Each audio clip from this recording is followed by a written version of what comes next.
Hello my dear students, I am Sanjay and I am teaching you spoken English with an effective method here. So without taking any more time, let's get started. Today we will see another type of part of speech, that is preposition. First of all, we will try to learn something more about preposition by its definition. Preposition are the words that shows the relation of a noun and pronoun with other words in a sentence.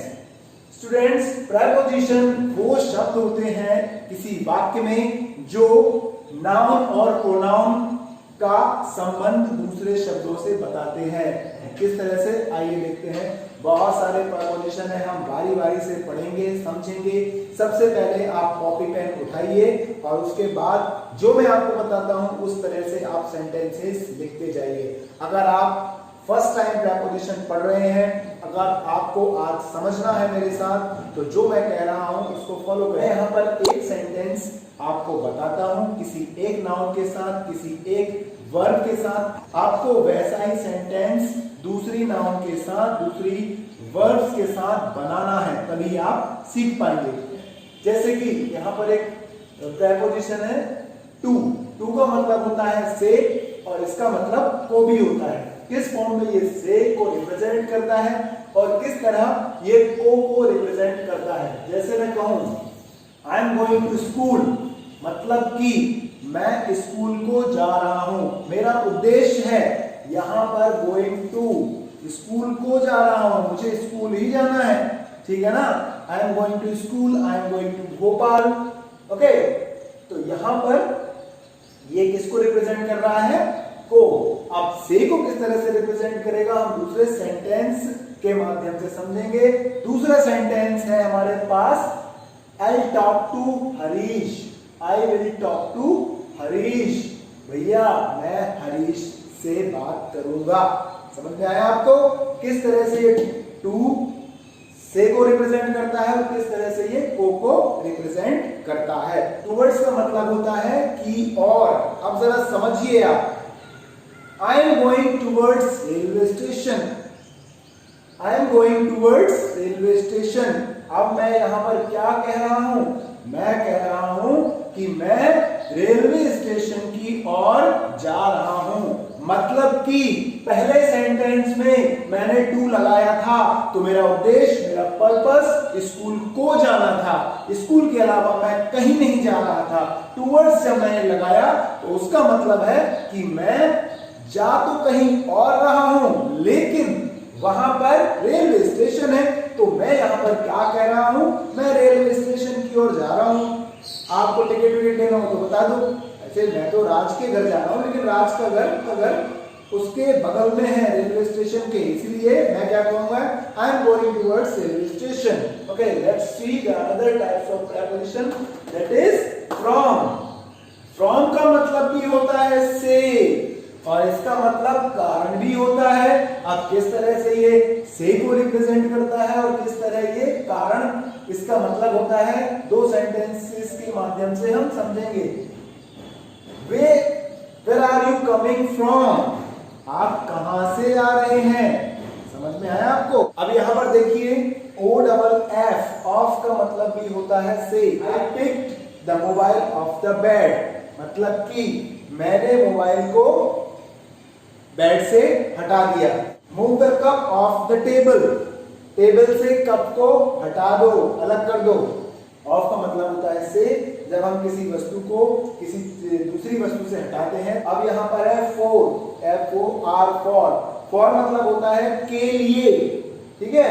I am working for the money, मैं पैसों के लिए काम कर रहा हूं। दूसरा sentence है, इसका मतलब ये भी होता है, he bought a pen for ₹5। पैसे से जब हम खरीदते हैं ना, तो इसका हम कहते हैं कि ये मैंने जो पेन है वो 5 रुपए में खरीदा। यहाँ पर हमारी प्रेपोजिशन है बाय। बाय का मतलब होता है के द्वारा और एक मतलब होता है से। यहाँ पर समझिए, we were informed by manager, मतलब कि हमें मैनेजर के द्वारा सूचित किया गया, ठीक है ना। अब आपके इसके सेंटेंसेस बनाइए। मैंने आपको एक सेंटेंस बनाया है, we were informed by manager. अब आप दूसरा सेंटेंस बनाइए, we were informed by principal ma'am. चलिए दूसरा एग्जांपल देखते हैं, he is coming by train. अगर हम किसी चीज से आ रहे हैं, बात समझ में आ रही है, ही इज कमिंग बाय बस। यहां पर भी उसी तरह आप सेंटेंसेस बनाइए, क्योंकि मैंने अभी आपको टेंस नहीं पढ़ाए। As much as I told you about pronoun, I told you about noun. You can use the noun and pronoun with these prepositions, so you can understand very well. Okay, बात समझ में आ रही है। अब दूसरी preposition है हमारी with. with का मतलब होता है के साथ, समझ में आ रही है। We cut apple with a knife. अगर हम किसी वस्तु के द्वारा कोई काम कर रहे हैं तो हम क्या लगाएंगे, वहां पर विथ लगाएंगे। जैसे कि मैं यहाँ पर क्या बोलता हूँ, we cut apple with a knife. हम चाकू से एप्पल को काटते हैं। बात समझ में आ रही है। दूसरा सेंटेंस है, we will be with Shyam. जैसे हम बोलते हैं ना, वी आर विथ मोदी, हम मोदी जी के साथ हैं। तो यहाँ पर कभी हम कोई साइड लेने के लिए, हमें उसके आइडिया को फॉलो करने के लिए हम क्या बोलते हैं, विद। जैसे कि मैंने यहाँ पर एक एग्जांपल बताया है, Mohan will be with Shyam, मतलब कि जो मोहन है कोर्ट में श्याम के साथ रहेगा। ये समझते हैं दूसरी प्रेपोजिशन, जो कि हमारी क्या है, इन का मतलब होता है में। India got the freedom in 1947। भारत 1947 में आजाद हुआ। Let's take another example of in. I am living in Bhopal. बात समझना, जब भी हम किसी बड़े प्लेस पर रह रहे हैं, जब हम कोई एक एड्रेस बताते हैं, पर्टिकुलर एक ही जगह बताते हैं, लाइक सिटी, तो वहां पर हम क्या लगाएंगे, इन। और अगर हम किसी शहर में किसी प्लेस को शो करते हैं तब हम लगाएंगे एट। जैसे कि यहाँ पर मैंने सिर्फ एक एड्रेस बताया, वो क्या है, आई एम लिविंग इन भोपाल। बात समझ में आ रही है। और अगर मैं बोलूं कि मैं भोपाल में अरेरा कॉलोनी में रहता हूं, तो यहाँ पर दोबारा इन नहीं आएगा, यहाँ पर क्या आएगा, आई am living at Arera colony in Bhopal. Sentences बनाइए इन और एट का यूज करके, बनाइए फटाफट 10 सेंटेंसेस।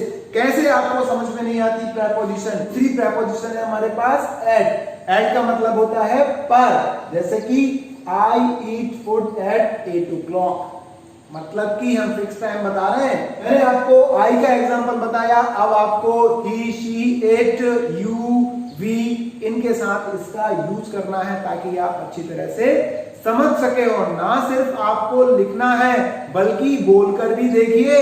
जैसे मैं यहां पर कहता हूं, आई ईट फूड एट 8 o'clock, तो आप क्या बोलेंगे, you eat food at 8 o'clock, we eat food at 8 o'clock, she eats food at 8 o'clock. Now let's see another preposition, that is except and besides.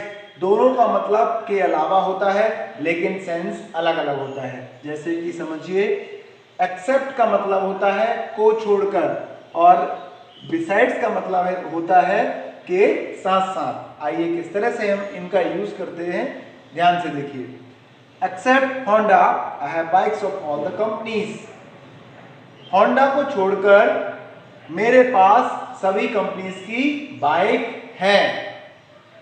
Besides English, I am teaching social science. English के अलावा मैं social science भी पढ़ाता हूं। मतलब कि पहले जो सेंटेंस है उसमें किसी वस्तु को छोड़कर बाकी दूसरी वस्तु को लेने की बात है या उसके पोजीशन की बात है, लेकिन दूसरे सेंटेंस में किसी वस्तु के साथ दूसरी अन्य वस्तु के पोजीशन की बात है, उसको रखने की बात हो रही है। बात समझ में आ रही है। Let's see another types of preposition, that is between, among, amongst. इन तीनों का मतलब भी बीच में होता है, के बीच में होता है, लेकिन यूज हम अलग अलग सेंस में करते हैं। यहां पर समझिएगा, I am sitting between Ram and Mohan in the classroom. समझिएगा, जब हम दो लोगों के बीच में हमारी बात हो तब वहां पर हम क्या लगाएंगे, बिटवीन। समझना जरा। और अगर हम बहुत सारे लोगों की बात करें, काउंटिंग नहीं है, तब हम क्या करेंगे, जैसे कि Modi ji sat amongst the children, Modi ji बच्चों के बीच में बैठे थे। जब हम पीपल की बात करें, बहुत सारे पीपल की बात करें, तब वहां पर हम क्या लगाएंगे, अमंगस्ट। समझ में आ रही है? दो लोगों की बात हो तो बिटवीन, बहुत सारे लोगों की बात हो तो अमंगस्ट। अब अगर नंबर ऑफ पीपल की बात हो तो वहां पर हम क्या लगाएंगे? अमंग। जैसे कि हमारे नेक्स्ट सेंटेंसेस में हम समझते हैं, आई एम अमंग 10 पीपल। भैया मैं 10 लोगों के बीच में हूं। I have selected for the job among 10 people. मैं 10 लोगों के बीच में से सेलेक्ट हुआ उस जॉब के लिए। समझ में आ रही है आपको बात? Now let's see next preposition, that is before and after. Before का मतलब होता है कि पहले, आफ्टर का मतलब होता है कि बाद में। यूज कैसे करते हैं सेंटेंसेस में, आइए देखते हैं। We will not leave before 3 PM। मतलब कि हम भैया 3 बजे के पहले नहीं छोड़ेंगे। समझ में आ रही बात? Now next sentence is after complete my study I will take food. मामा after complete my study I will take food. अपनी पढ़ाई पूरी करने के बाद मैं खाना खाऊंगा। समझ में आ रही है आपको बात? आई थिंक आपको समझ में आ गया होगा। एक बार फिर से मैं आपको कहूंगा कि practice makes man perfect. If we are learning spoken English, so we have to follow this thing strictly. So I'll request you keep continue listening, reading, speaking and learning spoken English. और हमारे जितने भी parents इस video को देख रहे हैं, मैं आप सभी से ये रिक्वेस्ट करना चाहूँगा कि अपने सुपरविजन में बच्चों को देखिए और बच्चों को होमवर्क करने के लिए कहिए। जो मैं यहाँ पर बता रहा हूँ, जितनी भी प्रेपोजिशन मैंने यहाँ पर पढ़ाई है, इनका आपको यूज करना है। आपको ध्यान देना है कि ज़्यादा से ज़्यादा सेंटेंसेस आपको बनाने हैं। आज आपने प्रेपोजिशन पढ़ी तो आप प्रोनाउन की वीडियो देखिए और उसके अलावा मोर देन 10 सेंटेंसेस आपको प्रोनाउन के बनाने हैं। नाउन आपको समझ में नहीं आती, नाउन का यूज हमने इसमें किया है, तो नाउन के 10 सेंटेंसेस बनाइए। और अगर आप कुछ पढ़ते हैं, रीड करते हैं, मोर देन आपको 1 आवर पढ़ना ही है इंग्लिश, और बोल बोल के पढ़ना है। हम यहाँ पर पेरेंट्स से ये रिक्वेस्ट करेंगे कि वो अपने बच्चों को पढ़ने के लिए बोलें। आप उनको देखिए कि बच्चे 3 घंटे पढ़ते हैं कि नहीं, उनको इंग्लिश सुनना है। इवनिंग में आपको बच्चों को देखना है कि वो इंग्लिश न्यूज़ चैनल्स देखते हैं कि नहीं, और जनरली उन्हें बोलने के लिए कहिए। जब तक वो बोलेंगे नहीं, वो स्पोकन इंग्लिश नहीं सीख सकते। Okay, so thanks for watching my videos and please subscribe our YouTube channel so that our videos can reach easily in your Android phone. Thanks for watching it.